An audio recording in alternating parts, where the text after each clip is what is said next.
Imam Syafi'i merah karena malu. Kenapa kok tidak memberi sebelum di Memang seharusnya seperti itu. Kita kalau didatengin seseorang meminta sesuatu, malu kita. Sebab orang minta itu kan aslinya dia malu. Kalau nggak terpaksa nggak minta. Sampai ada orang terpaksa meminta seperti itu, berarti salahnya kita orang yang mampu, kenapa nggak memberi?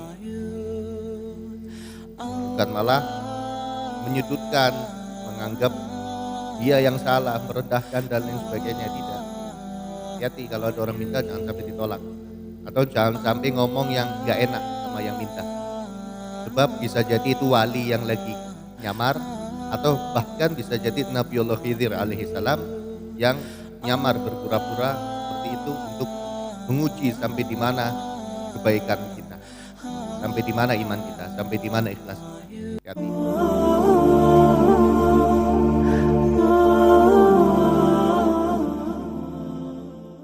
Allahumma salli wa sallim ala sayyidina wa maulana Muhammad miftahi babi rahmatillah adada ma fi ilmillah salatan wa salaman daimaini bidawami mulkillah wa ala alihi wa sahbihi wa mawalah amma ba'd. Ma'asyiral hadirin rahimakumullah. Pembacaan kitab Syarhul Ainiyah masih melanjutkan tentang akwal dan sirah daripada Al-Imam Asy-Syafi'i radhiyallahu an. Ilan qala al-muallif rahimahullahu ta'ala wa nafa'ana bihi wa bi'ulumi fid dharain amin. Wa kana la yas'aluhu ahadun syai'an illa ihmarra wajhu hayaan. Wa farraqa asyrata alafi dinarin fi majlisin wahidin. Wa kana kathiral asqam minha al-bawasir. Kanat daiman tandahud dam.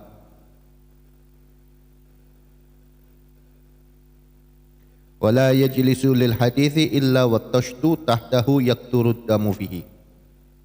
Wa kana muqtasidan fi libasih.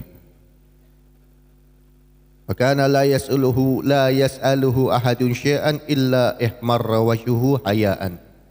Dan ada Al-Imam Syafi'i tidak bertanya kepadanya seseorang tentang sesuatu kecuali menjadi merah wajahnya hayaan karena malu. Ketika ada orang bertanya kepada Imam Syafi'i tentang hukum, beliau langsung malu karena merasa tidak pantas untuk ditanya tentang hal itu.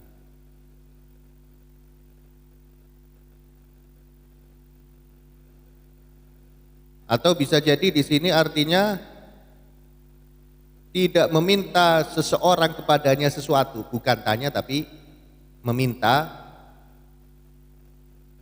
Beliau menjadi merah wajahnya karena malu. Maksudnya kalau ada orang tanya, beliau menjadi merah karena merasa tidak pantas.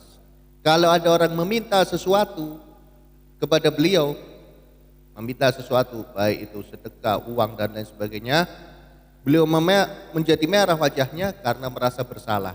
Kenapa orang ini sampai minta-minta? Kenapa kok sebelum dia minta, saya yang memberinya? Seharusnya demikian. Kalau orang sekarang kan diminta merah sama, tapi karena marah. Orang kok minta-minta. Imam Syafi'i merah karena malu. Kenapa kok tidak memberi sebelum di Memang seharusnya seperti itu. Kita kalau didatengin seseorang meminta sesuatu, malu kita. Sebab orang minta itu kan aslinya dia malu. Kalau nggak terpaksa nggak minta. Sampai ada orang terpaksa meminta seperti itu, berarti salahnya kita orang yang mampu, kenapa nggak memberi? Bukan malah menyudutkan, menganggap dia yang salah, merendahkan dan lain sebagainya. Tidak. Hati-hati kalau ada orang minta, jangan sampai ditolak, atau jangan sampai ngomong yang gak enak sama yang minta.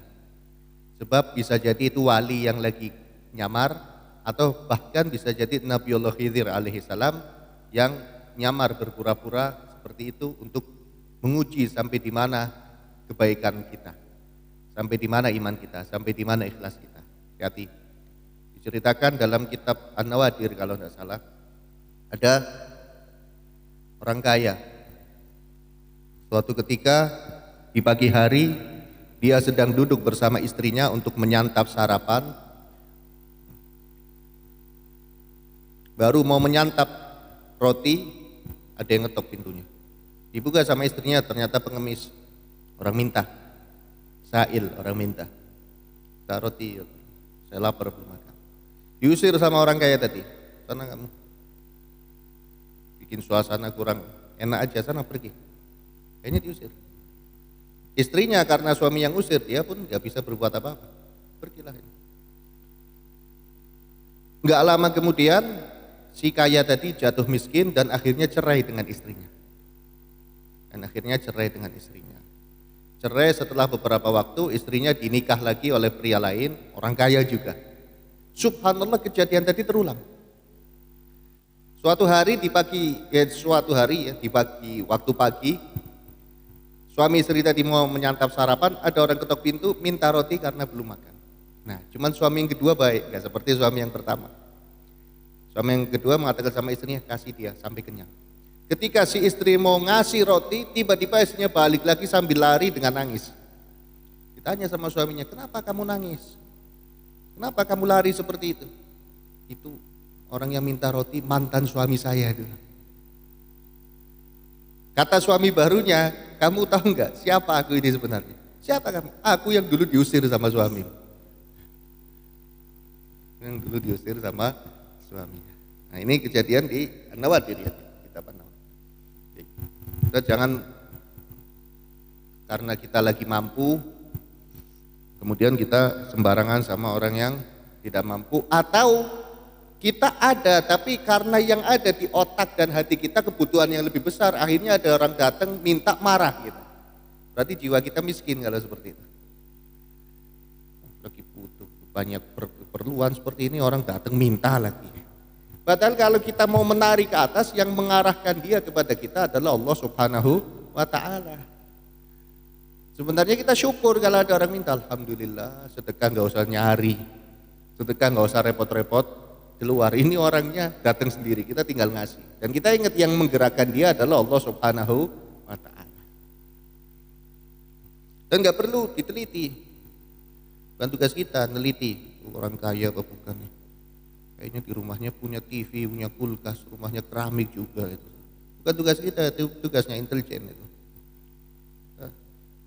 Jangan ikut-ikutan. Dan itu nggak boleh. Wala tajassasu.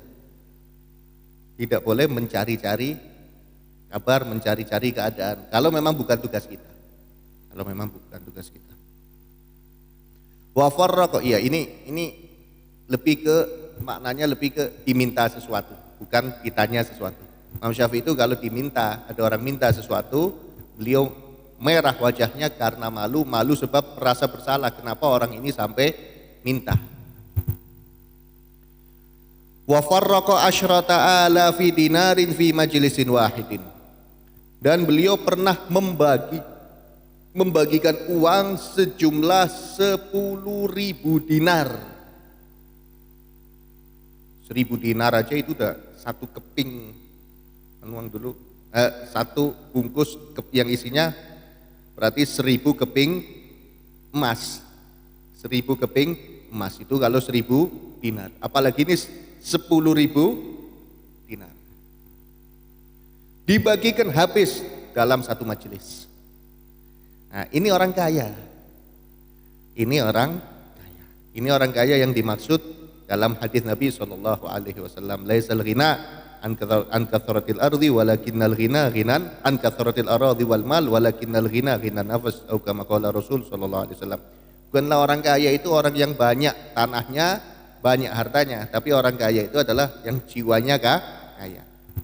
Dia punya uang tapi jiwanya miskin, gak mungkin berani seperti itu. Oh, nanti kalau habis gimana? Kalau ini dibagikan terus saya gak punya apa-apa gimana?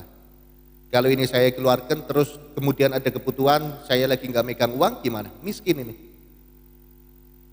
Tapi kalau dibagikan tanpa takut kehilangan, ini orang kaya. Kenapa kok gak takut? Sebab dia punya Allah yang maha kaya. Nggak mungkin nggak diganti oleh Allah Subhanahu wa Ta'ala. Walaupun bukan pangkat kita untuk membagikan semua apa yang kita miliki. Sebab itu juga dilarang dalam Al-Quran. Allah Subhanahu wa Ta'ala menjelaskan, a'udzubillahi minasyaitonirrajim, wa la taj'al yadaka maghlulatan ila unukika wa la tabsutha kullal bast. Jangan jadikan tanganmu itu terikat kepada lehermu. Maksudnya enggak mau ngasih sama sekali. Maunya nerima aja, keluar enggak.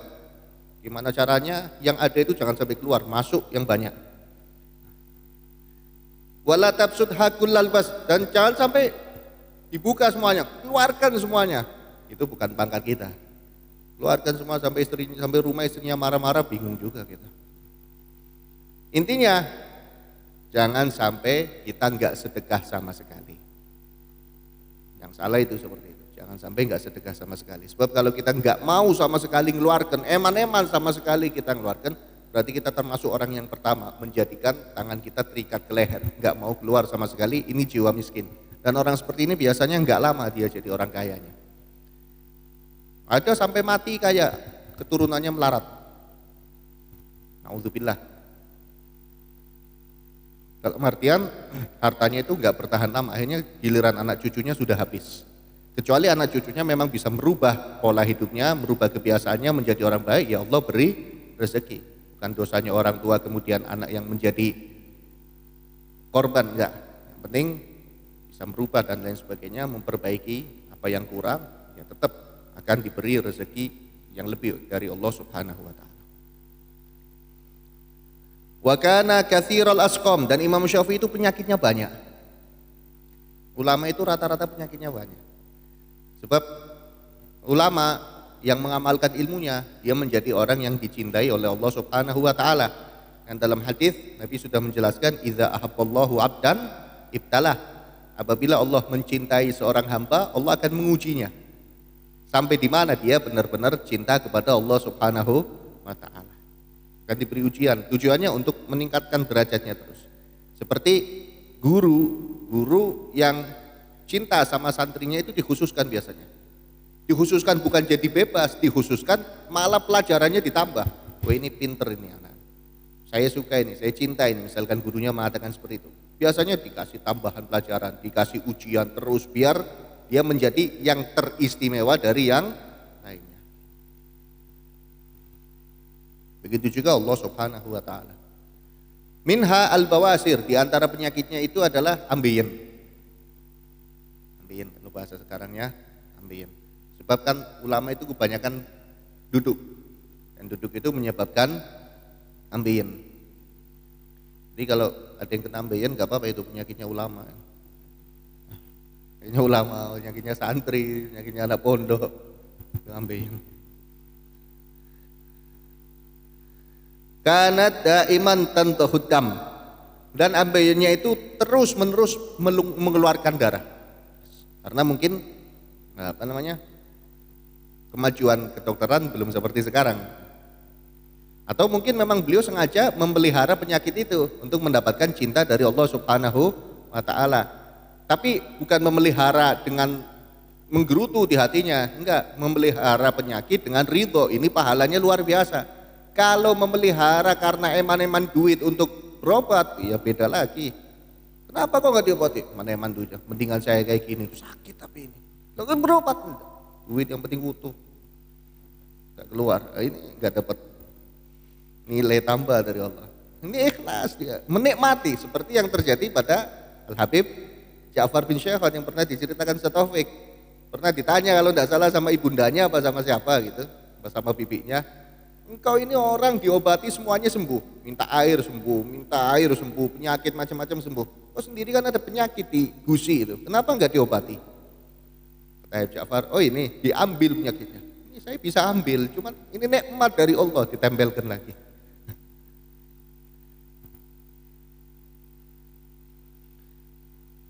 Kalau kita ya berobat, tapi jangan sampai menggerutu dengan penyakit, itu bahaya. Berarti nggak terima dengan ketentuan Allah Subhanahu wa Ta'ala. Hanya jangan keseringan cerita penyakit. Kecuali memang datang ke orang minta air dan lain sebagainya. Tapi kalau sama teman, sama tetangga, gak usah cerita. Kecuali kalau memang mau mencari tahu obat. Saya kena ini, obatnya apa? Selesai sudah. Saya kena enggak sembuh-sembuh. Berobat ke sana kemari. Setelah mudah-mudahan pahala dari mana udah dicerita-ceritain. Wala yajlisu lil hadits illa wattashtu tahtahu yakturud damu fi. Dan beliau tidak duduk untuk menyampaikan hadis, untuk menyampaikan ilmu, kecuali beliau duduk dan di bawahnya ada ember. Disitulah darah selalu menetes. Wa kana muqtasidan fi libasi, dan Imam Syafi'i itu sangat sederhana dalam pakaiannya. Bukan compang-camping bolong-bolong, enggak. Sebab dalam hadis Nabi menjelaskan innallaha jamilun yuhibbul jamal. Allah itu indah, mencintai yang indah, rapi, bersih, tapi bukan yang mewah-mewah. Itu pakaiannya para ulama, kecuali ada sebagian ulama yang sengaja berpenampilan mewah untuk menghormati ilmunya karena beliau tinggal di kawasan mewah. Seperti Sayyid Muhammad bin Alawi al-Maliki, itu mewahnya luar biasa penampilannya. Beliau mengatakan, aku ini memperindah diri bukan karena aku sombong, tidak, tapi untuk menghormati ilmu yang ada dalam diriku. Sampai kalau pakai imamah itu ada petugasnya khusus, ada santrinya, satu di sana, satu di sana. Sayyid Muhammad duduk di tengah-tengah, dia muter-muter itu imamahnya. Imamahnya besar-besar terus, jubahnya yang mahal, kendaraannya yang mewah, tapi semuanya nggak ada di hatinya, hanya di tangan. Bagaimana nggak di tangan itu? Kiai Labi pernah cerita, duitnya itu 1 lemari bukan 1 laci, tapi nggak pernah ngitung. Kita yang 1 dompet aja dihitung bolak-balik, oh, tinggal sekian. Sayyid Muhammad itu nggak pernah ngitung. Kalau ada tamu datang bukan nunggu tamu ngasih apa enggak ini lama-lama, beliau yang ngasih tamunya. Dan kalau ngasih gak pakai hitungan, pakainya ukuran, fulus, kita ambil uang segini. Gak tahu uang itu segitu isinya berapa, kasihkan itu ke tamu itu. Mobil mewah. Setiap pergi gak mau ngerepotin. Tinggal di hotel mewah, tapi ternyata setiap tidur di hotel mewah gak pernah tidur di kasurnya, tidurnya di bawah. Gak mau tidur di kasurnya, tidur di bawah. Cukup. Saya mau menikmati seperti ini. Rasulullah lebih sakit dari ini. Dulu pernah datang ke tempatnya Syekh Muhammad Basalamah. Ketika mau pulang, Syekh Muhammad itu dikasih uang banyak sekali. Dan Syekh Muhammad, ini buat apa Said? Saya terima kasih sebab engkau rumahnya mau dibuka untuk kedatangan saya. Padahal yang didatengin kan senengnya luar biasa. Tapi terima kasih karena rumahnya mau dibuka. Apalagi saya datang ke sini, tamu-tamu ikut ke sini. Engkau udah ngeluarkan jamuan, repot, istrinya repot, anak repot, nih buat gantinya. Ucapan terima kasih. Seperti itu para ulama. Nah Imam Syafi'i uang 10.000 dirham, 10.000 dinar dibagikan habis dalam satu majelis, tapi pakaiannya sederhana. Bukan berarti nggak mampu, apalagi biar dikasih-kasih. Ini aja biar orang pada kasihan nanti. Pakai sarungnya kok yang jelek. Iya ini soalnya biar orang kasihan nanti lebaran pada ngasih sarung gitu. Tapi karena memang merasa cukup dengan itu, sisanya dibagikan untuk umat. Wa kana naqasha khatamahu kafa billahi thiqatan li Muhammad bin Idris. Dan beliau menulis di cincinnya, cukup Allah itu sebagai tempat bersandar untuk Muhammad bin Idris. Nulis seperti itu. Jadi kalau mulai mengharap kepada makhluk, beliau lihat nasihat di cincinnya, sehingga nggak mengharap kepada makhluk, karena mengharap kepada makhluk ini hanya bikin sakit hati. Mengharap kepada Allah yang tidak akan sia-sia. Kita pun demikian, jangan mengharap kepada makhluk, mengharaplah kepada Allah Subhanahu wa Ta'ala. Tapi kita harus selalu berbuat baik kepada makhluk dan kepada Allah Subhanahu wa Ta'ala. Orang ikhlas itu seperti itu, dia berbuat baik tapi nggak mengharap orang membalas kebaikannya. Dia hanya mengharap pahala dari Allah Subhanahu wa Ta'ala, dan ini nggak sakit hidupnya, nggak kecewa. Tapi kalau selalu mengharap dari makhluk, ya siap-siap kecewa, siap-siap sakit. Kalau mengharap dari makhluk, dia udah sopan, ternyata ada yang nggak sopan, santai. Saya emang sopan akhlak seperti ini karena ini ajaran Rasulullah. Giliran dia mau nggak baik, ya urusannya dia dengan Allah Subhanahu wa Ta'ala. Udah sering nolong orang, giliran dia butuh nggak ada yang mau nolong, ya memang dia waktu nolong bukan mengharap balasan, menolong karena mengharap balasan bukan dari manusia, tapi mengharap balasan dari Allah. Manusia nggak ada yang nolong, ya pasti Allah memberi pertolongan. Tapi kalau masih sakit hati, ya dikoreksi ikhlasnya. Dulu aja saya waktu punya uang sering ngasih, sekarang saya butuh nggak ada yang mau ngasih. Ya perlu dikoreksi ini, ikhlas apa enggak. Nah, Imam Syafi'i sampai nulis seperti itu. Cukup Allah itu sebagai tempat bersandar untuk Muhammad bin Idris. Tulis kita di status kita. Tapi status ini yang lihat orang susahnya. Di HP, di layar gitu. Cukup Allah tempat bersandar, misalkan saya, untuk engkau wahai Ahmad itu. Jangan di status, apa maksudnya orang lain yang lihat. Tapi untuk kita. Wa kana dza haibatin, dan Imam Syafi'i itu haibahnya luar biasa. Nah, haibah penghormatan itu bukan dari pakaian, berarti pakaiannya sederhana. Kalau memang hatinya hanya takut kepada Allah, maka yang selain Allah takut kepada dia. Man khafallah khafahu kullu syai. Barang siapa yang takutnya hanya kepada Allah, maka yang selain Allah akan tunduk kepada dia. Tapi kalau dia takut kepada makhluk, makhluk akan menghinakan dia malah. Ini kalau saya ngomong seperti ini, misalkan nanti kata bercanda ini orang kaya, ya tambah hina dia di depan orang kaya itu tadi. Tapi kalau menyampaikan apa adanya, mau dia tersinggung mau enggak, haibah malah, wibawa yang datang kepadanya. Begitu juga sifat kita, sikap kita baik bukan karena biar dapat pujian, tambah hina. Kita baik karena Allah Subhanahu wa ta'ala. Nah, tandanya apa kita baik karena Allah? Di saat ada sesuatu yang tidak sesuai dengan aturan Allah, kita berani untuk meluruskannya. Bukan seperti itu, yang benar seperti ini. Itu haibah, wibawa. Tapi kalau dia mau meluruskan takut, wah ini kalau saya luruskan nanti nggak ada lagi yang dekat sama saya. Berarti dia takut sama makhluk. Ya makhluk akan membuat dia terhina. Makhluk siapapun, mau anaknya, mau istrinya. Istrinya nggak pakai kerudung, diam dia. Kenapa? Takut saya sama istri saya. Ya tambah hina dia di depan istrinya, ngomongin kerudung aja nggak berani, apalagi minta kopi.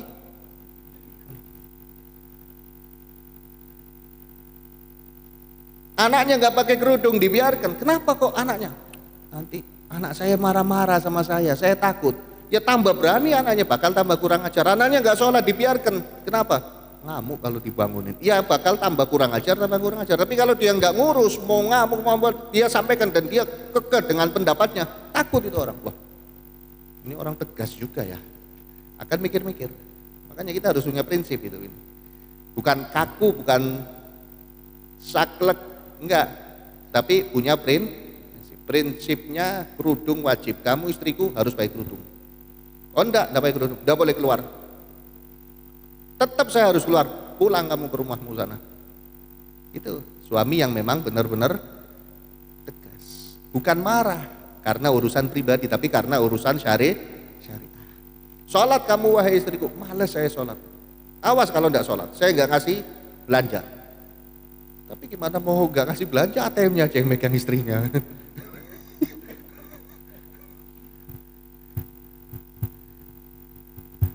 Sini ATM-nya kalau nggak sholat. Mikir lagi dia, wah kalau nggak sholat saya kabur, istri saya kabur, ATM dibawa-bawa sana, tinggal ngomong atasannya ATM ganti sekarang kan gitu. Selesai. Nomor satu kan aturan Allah Subhanahu wa ta'ala. Allah yang kita takuti, yang selain Allah takut sama kita nanti. Tapi ketika kita takut kepada Allah, jangan mengharap biar yang selain Allah takut, yang nggak bakal terjadi. Itu berarti nggak ikhlas dia, karena memang ridho, mengharap ridho Allah. Ridho manusia urusan nanti, yang penting saya mengharap ridho Allah Subhanahu wa ta'ala. Maka Allah pun akan menjadikan manusia tadi akan mengharap ridhonya, malah mengharap ridhonya orang tadi, bukan hanya memberikan ridhonya, bahkan mengharap ridhonya orang tadi.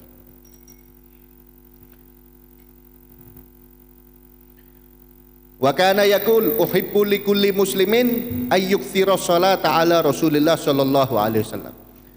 Aku sangat menyukai untuk semua umat Islam agar memperbanyak sholawat kepada Nabi sallallahu alaihi wasallam. Karena memang tidak ada ulama yang tidak menganjurkan untuk memperbanyak sholawat. Semua ulama pasti menganjurkan kita untuk memperbanyak sholawat. Makanya jangan ragu-ragu dalam bersolawat dan jangan perhitungan dalam bersolawat. Kita udah nyumbang enggak, bantu enggak, tenaga kita mikir-mikir, uang kita keluarkan mikir-mikir, sholawat masih males. Mau punya apa kita nanti di hadapan Rasulullah Shallallahu Alaihi Wasallam? Oh saya udah sholawat, berapa? 1000 berapa menit sih? 20 menit. Jangan bangga, ngobrolnya dari bangun tidur sampai mau tidur lagi. Sholawatnya 20 menit diinget-inget terus, apalagi cuma 100, malu gitu. Harus memperbanyak sholawat, nggak berat. Kalau orang mengatakan berat-berat dari mana? Cuma menggerakkan mulut tanpa suara. Apapun pekerjaannya pasti bisa sholawatan. Mau yang dagang, mau yang bisnis, mau yang jual jasa, pasti bisa sholawat. Nggak harus punya wudhu, yang penting nutup aurat. Perempuan lagi halangan juga boleh sholawat. Nggak ada alasan untuk meninggalkan sholawat. Capeknya di mana? Cuma menggerakkan mulut. Kita ngobrol menggerakkan mulut dan mengangkat suara, kok nggak pernah kita mengatakan capek saya ngomong terus. Nggak pernah. Makanya perbanyak sholawat kepada Nabi SAW, karena itu satu-satunya harapan kita. Harapan agar kita mendapatkan keselamatan dunia akhirat itu sekarang ada pada sholawat. Apalagi yang kita harapkan? Nggak ada lagi yang kita harapkan selain sholawat kepada Nabi SAW. Qala Rabi dakhaltu alaihi lailata mata wallahu alam bissawab, bisirril Fatihah.